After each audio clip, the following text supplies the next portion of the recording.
자, 엄근진 기자와 함께하는 대유점 뉴스. 오늘 정부에서 국토교통부에서 부동산 공시가격 현실화 계획 그리고 재산세 부담 완화 방안을 조금 전에 발표를 했습니다.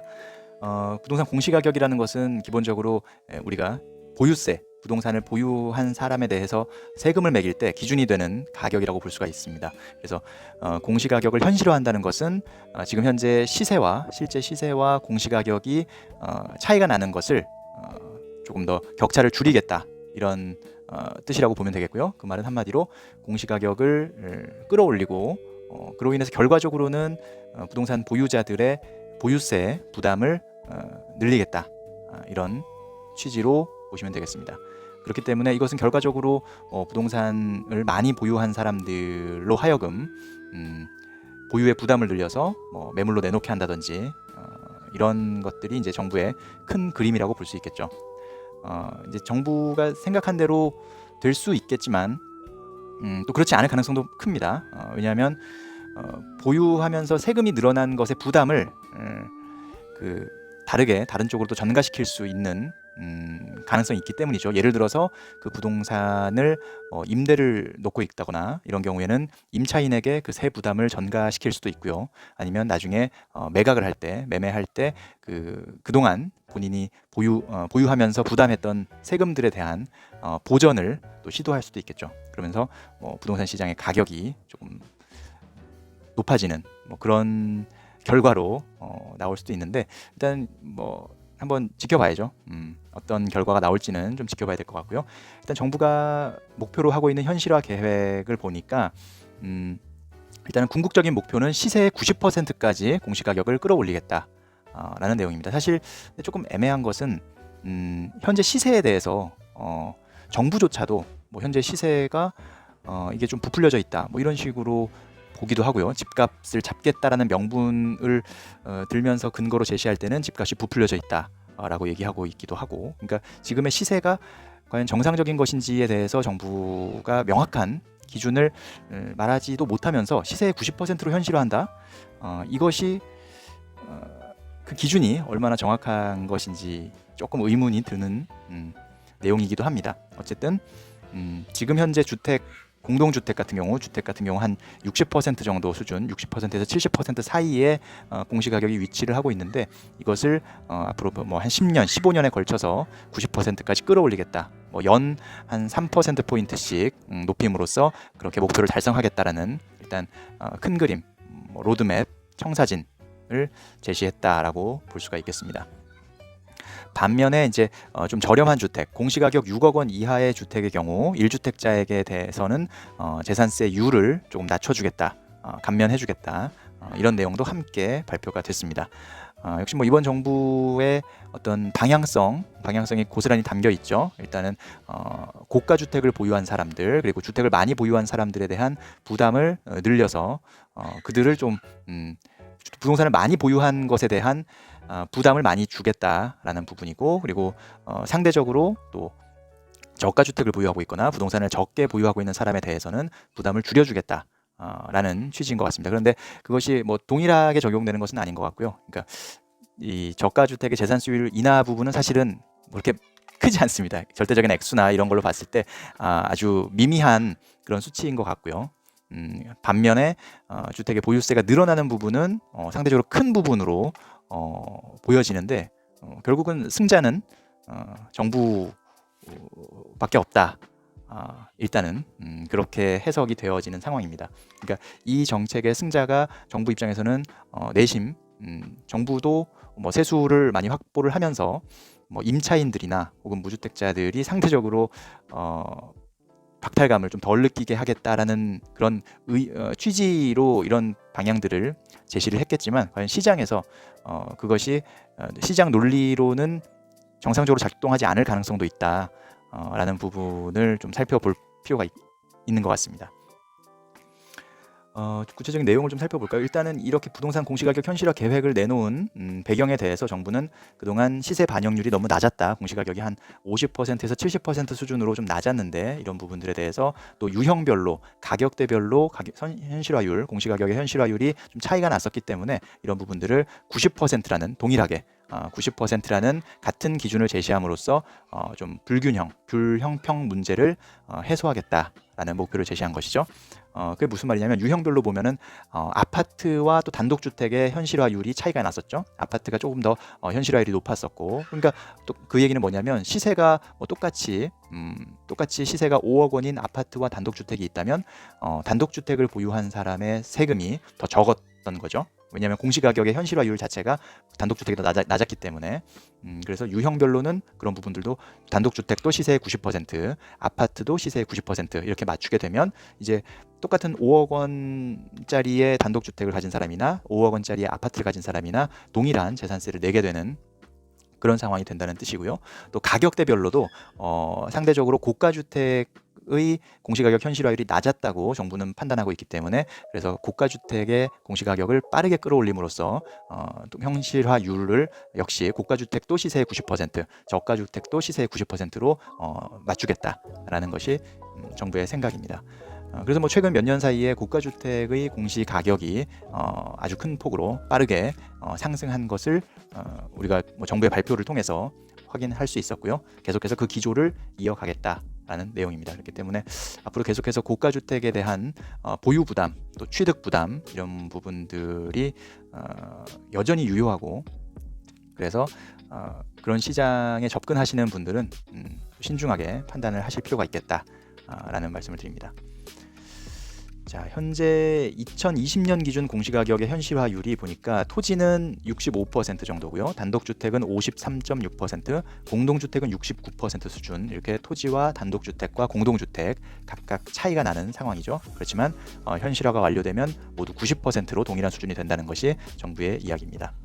그렇게 되면 단독주택 입장에서는 더 공시가격의 상승폭이 클 것이라고 예상할 수 있겠죠. 지금 현재 이 공동주택과 단독주택의 시세 구간별 현실화율을 보면 높은 주택일수록 사실은 더 현실화율이 높은 상황입니다. 지금 정부 국토부가 공개한 데이터를 보면 30억 원을 초과하는 공동주택의 경우 현실화율이 거의 80%입니다. 약 80%, 79.5%로 나오고 있는데요. 반면에 12억 원에서 15억 원 사이에 위치하는 공동주택의 경우에는 69.7%, 약 한 10%포인트 차이가 나는 상황이고요.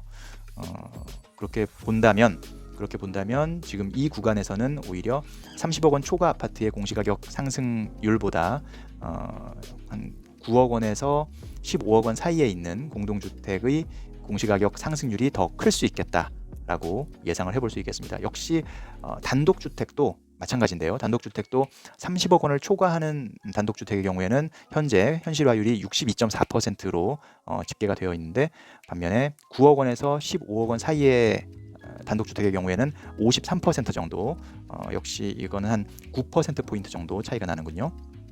그러니까 단독주택 역시 9억 원에서 15억 원 사이에 위치하는 단독주택의 공시가격 현실화율이 30억 원 초과 단독주택의 공시가격 상승률보다 더 낮을 것이다 라고 예상을 해볼 수가 있겠습니다. 뭐 9억 원 미만 주택의 경우에는 거의 큰 차이가 없어요. 지금 9억 원 미만 주택의 경우에는 뭐 3억 원 이하, 3억 원에서 6억 원 사이, 6억 원에서 9억 원 사이 이렇게 구간 나눠봤는데 공동주택은 67, 8%, 단독주택은 52%대에서 뭐 비슷한 수준으로 분포를 하고 있기 때문에 9억 원 미만 구간에서는 뭐 그 가격대별로 공시가격 인상률이 뭐 비슷할 것으로 예상이 되는 그런 상황입니다. 정부의 계획대로 한다면 연간 약 3%포인트씩 현실화율이 올라갈 것으로 예상하고 있습니다. 예를 들어서 지금 공동주택의 경우 69%잖아요. 전체 평균이. 그렇다면 예를 들어서 내년에는 이게 72%가 될 수 있다는 뜻이죠. 그런 식으로 생각하시면 될 것 같습니다. 이게 공시가격이 그러니까 지금 시청자분의 만약에 보유하고 있는 주택이 계시다면 그게 뭐 시세가 10억 원이다. 예를 들어서 10억 원짜리 공동주택 갖고 계시다면 지금 평균적으로 봤을 때 공시가격이 뭐 6억대에서 7억 사이에 아마 위치를 할 겁니다. 그렇기 때문에 한 60, 70%의 현실화율이라고 볼 수가 있겠죠. 이것을 90%까지, 그러니까 공시가격 9억 원까지 끌어올리겠다는 건데, 이게 10년을 목표로 지금 90%라고 하고 있거든요. 그러니까 이게 단순히 공시가격 현재 7억 원에서 9억 원으로 그렇게 되면 한 30% 정도 올리는 건가요?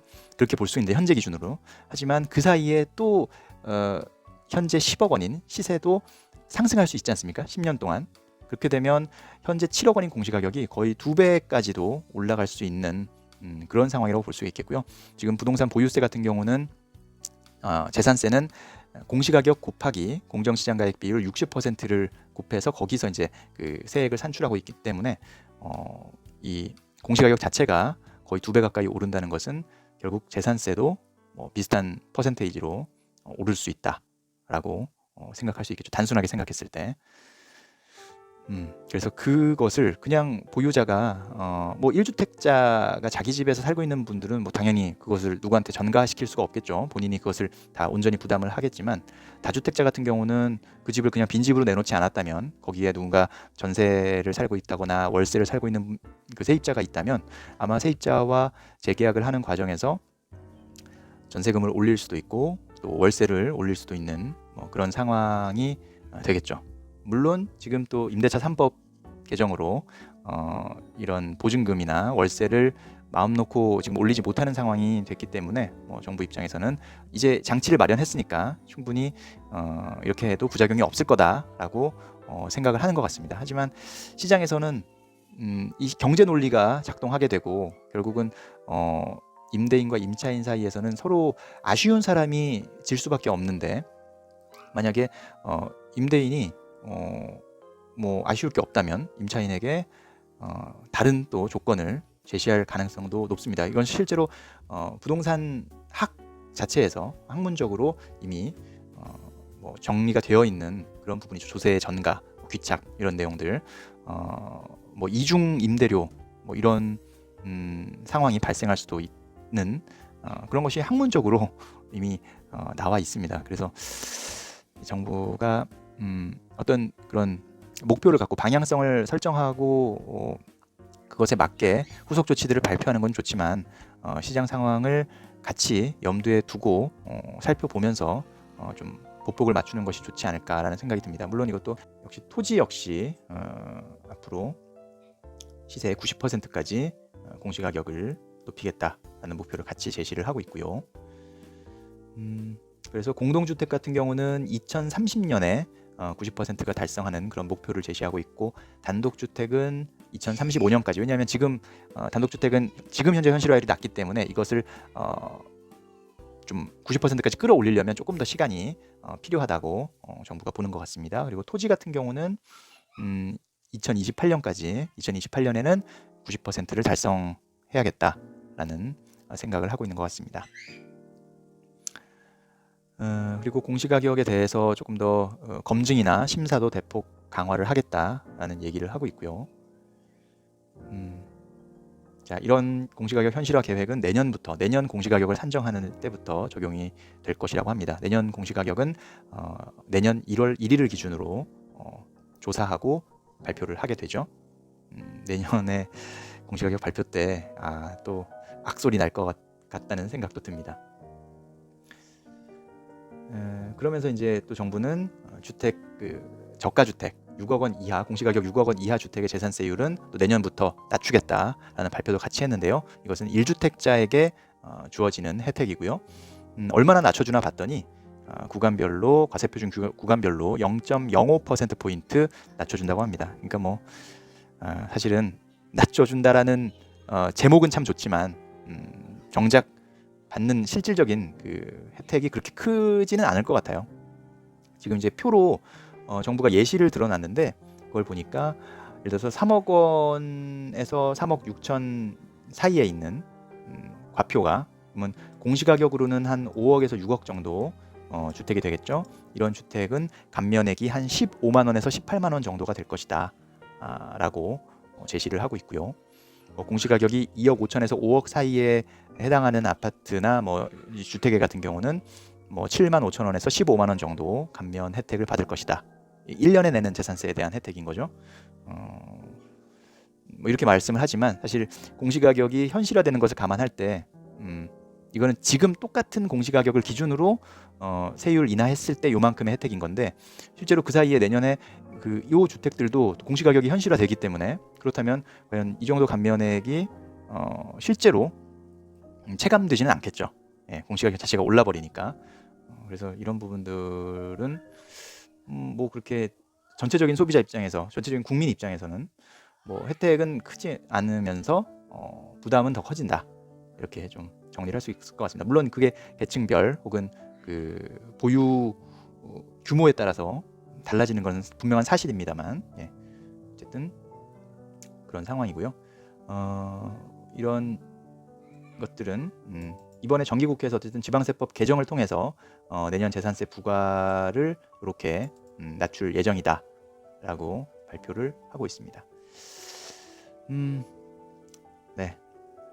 어쨌든 공시가격에 대해서는 저도 뭐 이 실제 기사를 쓰고 취재할 때 참 관심 있게 봤던 분야입니다. 공시가격, 또 공시지가, 이런 부분들. 공시가격은 현재 한국감정원에서 공동주택은 다 한국감정원에서 지금 조사를 하고 있고요. 그다음에 표준지 공시지가는 감정평가업자들한테 위탁을 해서 감정평가사들이 매기고, 그것을 토대로 또 개별 공시지가가 이렇게 산정이 되죠. 그런 상황이고, 단독주택, 표준 단독주택도 공시가격을 조사 산정을 하고 있죠. 예, 좀 이 공시가격에 대한 일반인들이 참 잘 모르시는 분들이 많더라고요. 예, 이 실거래가, 시세와 공시가격의 차이에 대해서도 여러분들 관심 있게 좀 알고 계시면 좋겠고, 재산세 고지서 왔을 때 우리 집의 공시가격은 얼마인지 한번 이렇게 들여다보는 그런 필요가 분명히 있겠다 싶습니다. 자, 엄근진 기자와 함께하는 대우점 뉴스, 공인중개사 시험이 끝나고 나서 이렇게 또 인사를 드렸는데요. 여러분들 보다 자주 인사드리도록 하고, 그리고 아직 지금 그 댓글로 질문 주신 거에 대해서 어느 질문부터 이렇게 건드려야 될지 지금 약간 멘붕이어서 답변을 지금 못 드리고 있는데, 저도 이제 하나씩 살펴보면서 좀 공통적인 질문이랄지 이런 부분들은 기본적으로 많은 분들이 아셔야 되겠다라는 부분, 질문부터 좀 답변을 정리해서 영상으로 정리하도록 하겠습니다. 자, 엄근진 기자와 함께하는 대우점 뉴스, 오늘 함께해 주셔서 감사하고요. 자주 이제 시험도 끝나고 있으니까 자주 인사드리도록 노력하겠습니다. 다음 시간에 또 만나겠습니다. 안녕히 계십시오.